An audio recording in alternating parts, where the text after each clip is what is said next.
This is exam 5, chapter 15, question number 1. What is policy? What is the difference between formal and informal policy? And provide a tourism example for each. Policy can be defined as rules, guidelines, or regulations that say what is expected, how you should do certain things, or how a business should be run.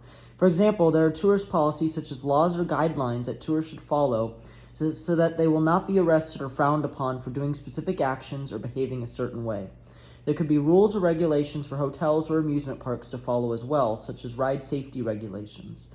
A formal policy is one that is written out, enforced, and well known to the industry, whereas an informal policy is one that should be known but is not written out. Airlines have to follow strict formal guidelines along with aerospace companies when buying and manufacturing new airplanes. For example, there are regulations on luggage dimensions, and they are usually written out and enforced. An example of an informal tourism policy would be no interrupting or talking when the flight attendant is speaking. Question number 2. Provide 5 examples of areas addressed by tourism policy. Describe in more detail 2 of them. Regulatory practices, environmental practices, and restrictions dealing with tourism, union and labor legislation, marketing policies, and taxation are all examples of areas addressed by tourism policies. Regulatory policies for tourism are like bag dimension regulations, airplane emission regulations, or the liquids policy for TSA checkpoints. They are regulations designed to keep the tourists safe, and they also are designed to help carry out government laws. Advertising policies can restrict the use of some specific advertising media. Advertising policies are in place so that companies cannot trick consumers or lie about what they're trying to sell. It also tells companies how advertisements can be conducted and what can or cannot be mentioned in them. Chapter number 17. Question 2. What is the relationship between climate change and tourism, and describe the many ways that they are interconnected? Climate change can have a direct impact on companies or tourists in the tourism industry in a multitude of ways. For instance, warmer or colder temperatures can impact company costs on heating or cooling. Weather or climate could change and lead to more natural disasters. These disasters could potentially lead to damage to companies and attractions. Food and water supply could be affected, leading to higher costs for everyone and less supply. There can be some indirect environmental change impacts as well. There could be an increase in natural hazards. Rising sea levels could lead to less available land for use. Coastal erosion could occur. The Great Barrier Reef could be affected due to coral bleaching as well. As a result, more mitigation policies could be implemented, which could lead to higher costs for tourists and companies. There also could be indirect societal change impacts as well. The political stability of some nations could be in jeopardy, along with economic growth stalling due to climate change. Also, damage to national landmarks or rainforests could also affect the ecotourism economy or even the outdoor sports industry. Sustainability grid. Using the table below, describe 5 types of impacts within each cell. No one-word answers. Some positive economic impacts of tourism are the new inflow of tourists to the area will lead to an increase in new infrastructure such as more transportation options or updated infrastructure such as a new airport, an updated bus terminal, new roads, or more. Tourists will lead to an increase in sales and profits for local businesses.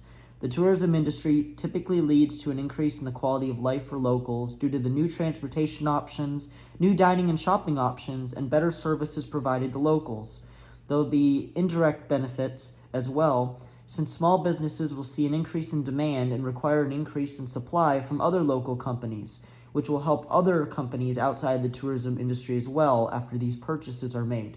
Tourism will lead to more money being recirculated into the area's local economy from foreign spenders and will help increase the economic multiplier. Some negative economic impact of tourism are the money needed to improve infrastructure will require an increase in taxes for taxpayers to pay. Businesses in high tourist traffic areas may decide to charge higher prices for their goods and services, which will negatively affect locals who spend their money there. An increased level of tourism may lead to the local economy to become dependent on the tourism industry, which could lead to seasonal recessions. Tourism can lead to decreased average wages in the area and an increase in low-paying jobs being available. There can be some economic leakage if the corporations that get locals and foreigners money purchase their goods from outside of the local economy. Some positives of tourism on the social cultural side of things are that by having tourists come see places to experience the culture and history of a destination, there'll be an increase in preservation of the local culture, history, and heritage.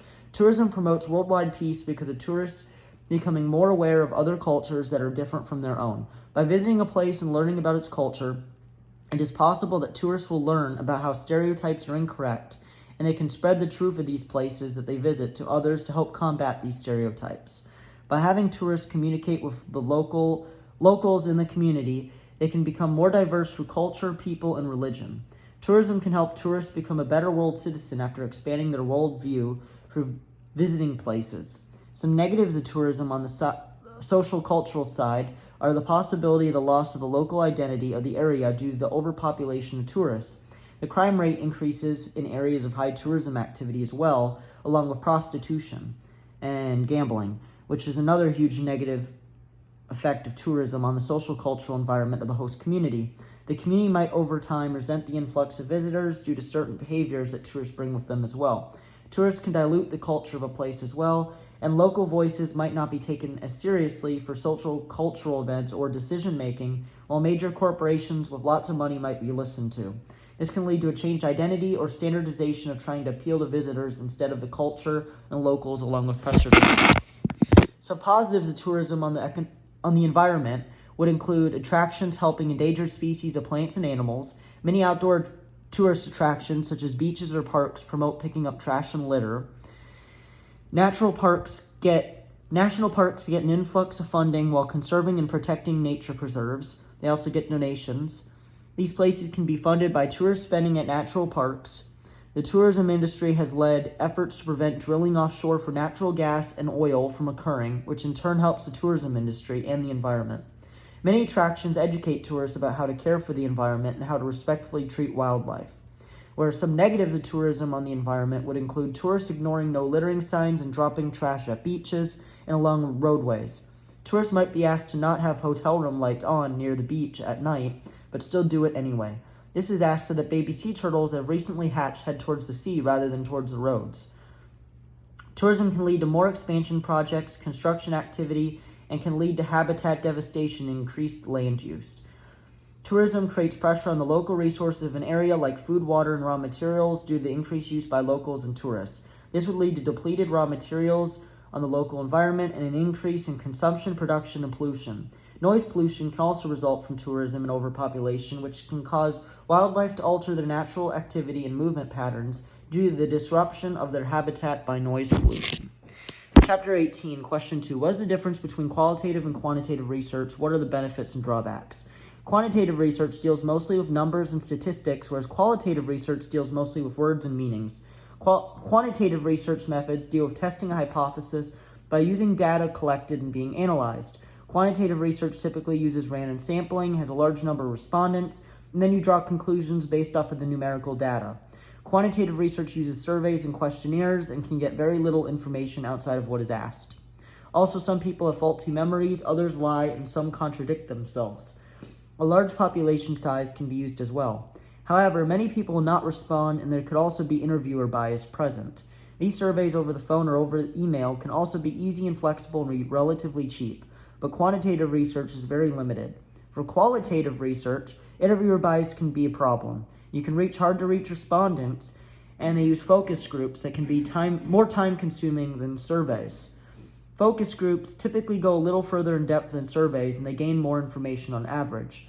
Qualitative research is typically done through focus groups of 8 to 12 people and can be done in person or over the internet.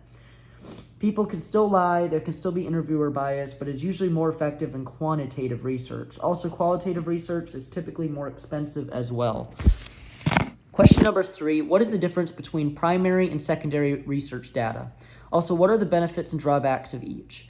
Primary research data is data that you found after conducting your own experiment or research, whereas secondary research data is where you look online or through books at other people's research that has already been published that's on a similar topic and you use it for your own research.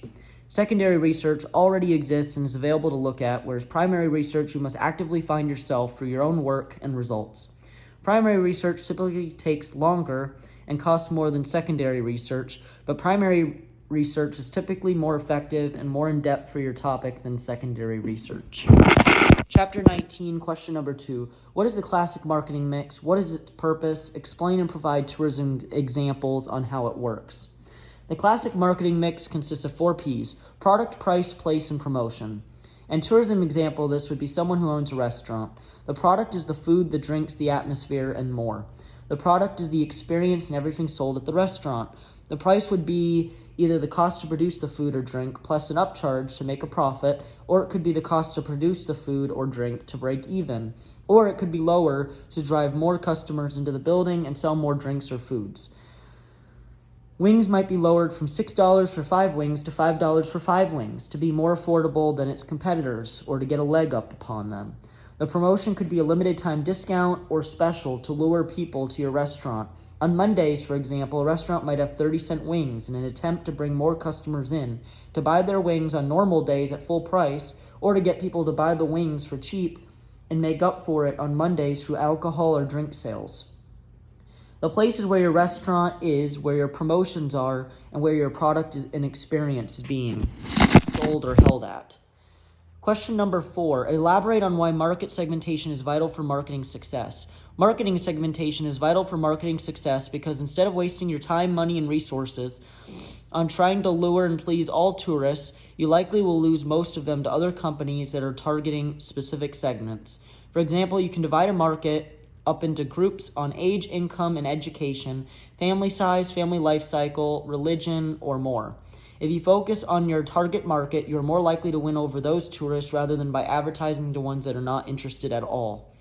That's another reason why general mass advertising does not work as well as marketing to specific targeting segments whom are interested. You want to advertise to people who are most likely interested and to people who can afford it and have time to visit. Otherwise, you're just wasting your time and money and resources.